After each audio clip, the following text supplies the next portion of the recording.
Hello ಎಲ್ಲರಿಗೂ, ಇಂದು ನಾವು ಹೇಗೆ ವಾಂಟೆಡ್ ನೋಟ್ಗೆ ಐಟಮ್ಸ್ ಸೇರಿಸುವುದನ್ನು ತೋರಿಸುತ್ತೇವೆ. ಮೊದಲು ವಾಂಟೆಡ್ ನೋಟ್ ಸ್ಕ್ರೀನ್ಗೆ ಹೋಗಿ. ಇದು ವಾಂಟೆಡ್ ನೋಟ್ ಪೇಜ್ ಹೀಗಿದೆ. ಈಗ ಐಟಮ್ ಹೆಸರನ್ನು ಕೈಯಾರೆ ಎಂಟರ್ ಮಾಡೋದು ಶುರು ಮಾಡೋಣ. ಹೆಸರು ಎಂಟರ್ ಮಾಡಿದ ಮೇಲೆ ಐಟಮ್ ಆಯ್ಕೆ ಮಾಡಿ. ಸಪ್ಲೈಯರ್ ಹಳೆಯ ಆರ್ಡರ್ಸ್ ಆಧಾರದಲ್ಲಿ ಆಯ್ಕೆ ಮಾಡಲಾಗುತ್ತದೆ ಮತ್ತು ನೀವು ಇಲ್ಲಿ ಕ್ವಾಂಟಿಟಿ ಹಾಕಬಹುದು. ಡಿಸ್ಕೌಂಟ್ ಮತ್ತು ಸ್ಕೀಮ್ ಹಳೆಯ ಖರೀದಿಯ ಆಧಾರದಲ್ಲಿ ಅನ್ವಯಿಸಲಾಗುತ್ತದೆ. ನೀವು ಸ್ಕೀಮ್ ಮತ್ತು ಡಿಸ್ಕೌಂಟ್ ಬದಲಾಯಿಸಿ ಮಾರ್ಜಿನ್ ಬದಲಾಗುವುದನ್ನು ನೋಡಬಹುದು. ನೀವು ಹಾಗೆ ಮಾಡಿದ ಮೇಲೆ ಮಾರ್ಜಿನ್ ಹೊಂದಿಕೊಳ್ಳುವುದನ್ನು ಗಮನಿಸುತ್ತೀರಿ. ಮುಂದೆ ಇನ್ನೊಂದು ಐಟಂ ಸೇರಿಸೋಣ.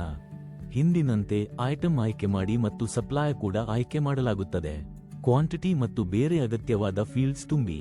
ಕಸ್ಟಮರ್ ಆಯ್ಕೆ ಮಾಡುವ ಆಪ್ಷನ್ ಕೂಡ ಇದೆ. ನೀವು ಇಲ್ಲಿ ಕಸ್ಟಮರ್ ಡೀಟೇಲ್ಸ್ ಸೇರಿಸಬಹುದು. ಅದಕ್ಕಾಗಿ ಕಸ್ಟಮರ್ ಫೀಲ್ಡ್ ಮೇಲೆ ಕ್ಲಿಕ್ ಮಾಡಿ. ನೀವು ಕಸ್ಟಮರ್ ಹೆಸರಿನಿಂದ ಅಥವಾ ಫೋನ್ ನಂಬರ್ನಿಂದ ಹುಡುಕಬಹುದು. ಈ ಡೆಮಾನ್ಸ್ಟ್ರೇಷನ್ಗೆ ನಾವು ಹೆಸರಿನಿಂದ ಹುಡುಕುತ್ತಿದ್ದೇವೆ. ಸರಿಯಾದ ಕಸ್ಟಮರ್ ಹುಡುಕಿ ಆಯ್ಕೆ ಮಾಡಿ. ನೀವು ಈ ಸ್ಕ್ರೀನ್ನಿಂದ ಹಲವಾರು ಕಸ್ಟಮರ್ಸ್ ಸೇರಿಸಬಹುದು ಅಥವಾ ಹೊಸ ಕಸ್ಟಮರ್ ಸೇರಿಸಬಹುದು. ಕಸ್ಟಮರ್ಸ್ ಇಲ್ಲಿ ಪರಿಗಣಿಸಲಾಗುತ್ತದೆ. ಹೆಚ್ಚು ಸೇರಿಸಬೇಕಾದರೆ ನೀವು ಹಿಂದಿನ ಆರ್ಡರ್ಸ್ನ ಸಪ್ಲೈಯರ್ಸ್ ಆಯ್ಕೆ ಮಾಡಬಹುದು. ನಿಮ್ಮ ಪ್ರೀತಿಯ ಸಪ್ಲೈಯರ್ ಆಯ್ಕೆ ಮಾಡಿ. ಉತ್ತಮ ಮಾರ್ಜಿನ್ ನೀಡುವ ಸಪ್ಲೈಯರ್ ಆಯ್ಕೆ ಮಾಡಿ. ಎಲ್ಲ ಐಟಮ್ಸ್ಗೆ ಡಿಫಾಲ್ಟ್ ಸಪ್ಲೈಯರ್ ಸೆಟ್ ಮಾಡಲು ಇಲ್ಲಿ ಕ್ಲಿಕ್ ಮಾಡಿ. ಆಯ್ಕೆ ಮಾಡಿದ ಸಪ್ಲೈಯರ್ ಮತ್ತು ಅಪ್ಲೈ ಮೇಲೆ ಕ್ಲಿಕ್ ಮಾಡಿ. ಇದು ಆಯ್ಕೆ ಮಾಡಿದ ಸಪ್ಲೈಯರ್ ಅನ್ನು ಎಲ್ಲ ಐಟಮ್ಸ್ಗೆ ಡಿಫಾಲ್ಟ್ ಆಗಿ ಸೆಟ್ ಮಾಡುತ್ತದೆ.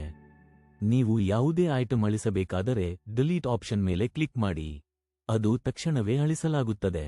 ಸಬ್ಮಿಟ್ ಮೇಲೆ ಕ್ಲಿಕ್ ಮಾಡಿ. ಒಂದು ಪಾಪ್ ಅಪ್ ತೋರಿಸುತ್ತದೆ. ಈ ಐಟಂ ಈಗಾಗಲೇ ಪೆಂಡಿಂಗ್ ಅಥವಾ ಆರ್ಡರ್ಡ್ ಸ್ಥಿತಿಯಲ್ಲಿದೆ. ನೀವು ಮುಂದುವರಿಸಬೇಕೆಂದು ಕೇಳುತ್ತದೆ. ನೀವು ಮುಂದುವರಿಸಬೇಕೆಂದು ಇದ್ದರೆ ಎಸ್ ಮೇಲೆ ಕ್ಲಿಕ್ ಮಾಡಿ. ಇದು ಐಟಂ ಅನ್ನು ವಾಂಟೆಡ್ ನೋಟ್ಗೆ ಸೇರಿಸುತ್ತದೆ ಮತ್ತು ವಾಂಟೆಡ್ ನೋಟ್ ಹಿಸ್ಟರಿನಲ್ಲಿ ತೋರಿಸುತ್ತದೆ. ವಾಂಟೆಡ್ ನೋಟ್ ಪೇಜ್ಗೆ ಹಿಂತಿರುಗಲು ಇಲ್ಲಿ ಕ್ಲಿಕ್ ಮಾಡಿ. ಐಟಮ್ಸ್ ಸೇರಿಸಲು ಇನ್ನೊಂದು ಮಾರ್ಗವೂ ಇದೆ. Load bulk items. ಈ ಆಪ್ಷನ್ ಮೇಲೆ ಕ್ಲಿಕ್ ಮಾಡಿ ಮತ್ತು ಲೋಡ್ ಬಲ್ಕ್ ಟೈಪ್ ಆಯ್ಕೆ ಮಾಡಿ. ಸೇಲ್ಸ್ ಅಥವಾ ಇನ್ವೆಂಟರಿ. ಈಗ ಸೇಲ್ಸ್ ಆಯ್ಕೆ ಮಾಡೋಣ. ನೀವು ಸ್ಟಾಕ್ ಲೆವೆಲ್ ಆಯ್ಕೆ ಮಾಡಬಹುದು. ಈಗ 0 ರಿಂದ 10 ಐಟಮ್ ಸ್ಟಾಕ್ನಲ್ಲಿ ಇರುವ ರೇಂಜ್ ಆಯ್ಕೆ ಮಾಡುತ್ತಿದ್ದೇವೆ. ಇವು ಇಲ್ಲಿ ತೋರಿಸುತ್ತದೆ. ನೀವು ಮ್ಯಾನ್ಯುಫ್ಯಾಕ್ಚರರ್ ಆಯ್ಕೆ ಮಾಡಬಹುದು ಮತ್ತು ಕ್ಯಾಟಗರಿ. ಕೊನೆಗೆ ರಿಡ್ಯೂಸ್ ಆರ್ಡರ್ಡ್ ಕ್ವಾಂಟಿಟಿ ಫೀಚರ್ ಅನ್ನು ಅನೇಬಲ್ ಮಾಡುವ ಆಪ್ಷನ್ ಇದೆ. ಇದು ಅನೇಬಲ್ ಮಾಡಿದರೆ ಕ್ವಾಂಟಿಟಿ ಕಡಿಮೆಯಾಗುತ್ತದೆ. ನಿಮ್ಮ ಆರ್ಡರ್ ಪೆಂಡಿಂಗ್ ಅಥವಾ ಈಗಾಗಲೇ ಈ ಐಟಂಗೆ ಪ್ಲೇಸ್ ಮಾಡಿದ್ದರೆ. ನೀವು ಮಿನ್ ಮ್ಯಾಕ್ಸ್ ಥ್ರೆಶೋಲ್ಡ್ ಅನ್ನು ಕೂಡ ಅನೇಬಲ್ ಮಾಡಬಹುದು. ಸೇಲ್ಸ್ಗೆ ಬೇಕಾದ ಡೇಟ್ ರೇಂಜ್ ಆಯ್ಕೆ ಮಾಡಿ ಮತ್ತು ಅಪ್ಲೈ ಮೇಲೆ ಕ್ಲಿಕ್ ಮಾಡಿ. B2B, B2C ಮತ್ತು ಸ್ಟಾಕ್ ಟ್ರಾನ್ಸ್ಫರ್ ಎನ್ನುವ ಆಪ್ಷನ್ಸ್ ಆಯ್ಕೆ ಮಾಡಿ. ಎಲ್ಲ ಪ್ರೆಫರೆನ್ಸಸ್ ಸೆಟ್ ಮಾಡಿದ ನಂತರ ಸಬ್ಮಿಟ್ ಮೇಲೆ ಕ್ಲಿಕ್ ಮಾಡಿ.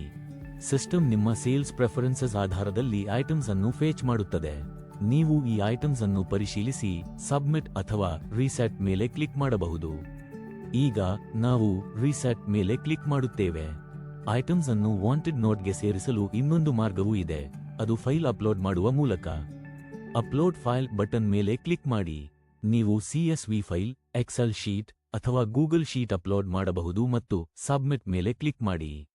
ಸಿಸ್ಟಮ್ ಫೈಲ್ ಅನ್ನು ಫೇಚ್ ಮಾಡಿ ಐಟಮ್ಸ್ ಅನ್ನು ವಾಂಟೆಡ್ ನೋಟ್ಗೆ ಸೇರಿಸುತ್ತದೆ. ವಾಂಟೆಡ್ ನೋಟ್ ಹಿಸ್ಟರಿ ಬಗ್ಗೆ ಹೆಚ್ಚಿನ ಮಾಹಿತಿಗಾಗಿ ದಯವಿಟ್ಟು ನಮ್ಮ ವಾಂಟೆಡ್ ನೋಟ್ ಹಿಸ್ಟರಿ ವಿಡಿಯೋ ನೋಡಿ. ಧನ್ಯವಾದಗಳು.